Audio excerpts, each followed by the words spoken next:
What is gravity? Occasionally I speculate and write something about it. I have no idea about the extent of the Higgs field, yet it is popularly credited with doing marvelous things to energy and for mass these days. Blame it for creating the appearance of gravity, too. So, what is gravity? It could be an apparent effect caused by the shape or reshaping of the Higgs field interacting with energy and mass. If the Higgs field allows mass in three dimensions to be created from two-dimensional energies slowing down in the Higgs field, Higgs itself might be morphed and reshaped, making thereby the appearance of space being curved in relation to gravity. If the Higgs field is more or less than three dimensions, the field may allow quantum entanglement information to be saved or relocated from three dimensions and disseminated faster than light itself, an apparent phenomenon in three dimensions, through the non-three-dimensional field and return to three-dimensional locations with something like a waveform collapse. Gravity occurs at light speed, and that would be natural if light speed is the norm for massless particle waves or energy not slowed down to three dimensions. When energy becomes entangled from two dimensions to three and becomes embedded in a steady state in the Higgs field, the aggregation of mass in the field reshapes the field and draws other mass toward it in field curvature. The field itself may act at the speed of light and create the appearance of gravity acting at the speed of light. If the field is expanding or something is acting upon the field that isn't of the three-dimensional mass, the Higgs field could seem to be causing space to expand. There's an obvious way to regard the condition, though. Aggregation of mass that causes the field to warp and attract mass may reciprocally expand space of the field bereft of elements of the field drawn in the Higgs field and mass interactive aggregation situation. Gravity is a marvelous thing. If it is an appearance because people see through a glass darkly embedded in the mass of particle waves slowed down to sublight speed in the Higgs field, humans, at least, have the promise of discovering how it arises someday, like the time when Abraham was asked to sacrifice his son Isaac by God, and Abraham showed he had such faith in God existing so as to be regarded as worthy of the promise. The appearance of gravity on this side of the cloud of unknowing may someday be rewarded by the saving grace of truth appearing, as when God sacrificed his Son, Jesus Christ, to save all of those of faith. The truth will set gravity theorists free. Some people wonder about the relationship of God to the universe and how the theory of evolution juxtaposes with the explanation of creation provided in the Bible.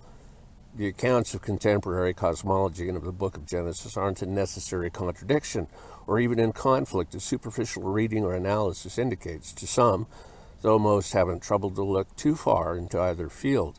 Consider what an eternal being who could create a Higgs field with a thought, or a thought of a field that has always existed, like a library of every possible universe or idea that could ever exist, completely existing with God, would want to tell beings in a universe or thermodynamic process that he actualized about how it came to be.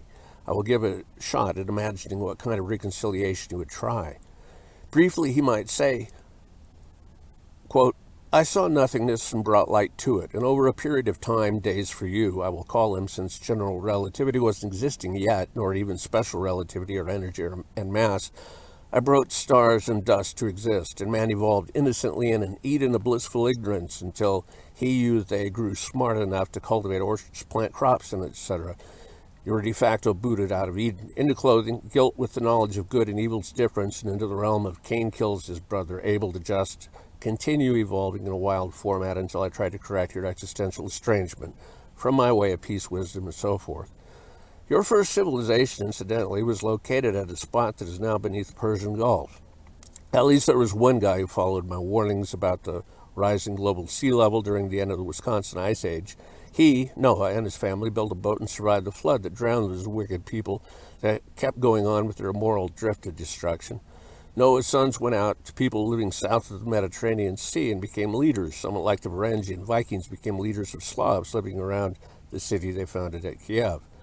Hey, that brings you up to Charles Darwin and the present time with all of the interesting questions you can create concerning the paradoxes of the Higgs field of mass, energy, space-time, a plethora of universes and modal logic possibilities without end.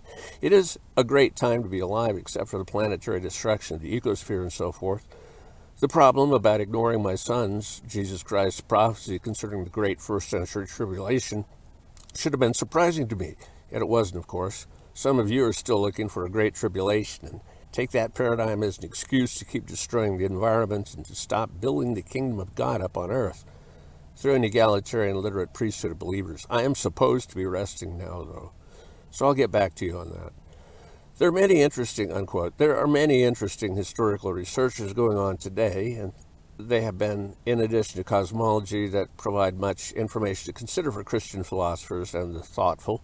I think it is the case that some established church authorities have sought to freeze various structures in place because the contemporary dogmatics support the economic positions of the authorities, and that can lead to schisms in reform, such as the Protestants established in the 1500s. I have learned more about the history of the first civilization over time in Sumer, southern Mesopotamia. Abraham was from the city of Ur. Sumer was established circa 5400 BC, so it was an old civilization by the time he got the call from God to Exodus about 2100 BC. That was a period when Sumer Akkad was in the final throes of its span and a good time for Abraham to leave. Abraham and family journeyed north to the Mediterranean, nearly, and to the west to Israel or Canaan. That region was between the two great early civilizations of Mesopotamia and Egypt, learning that some of the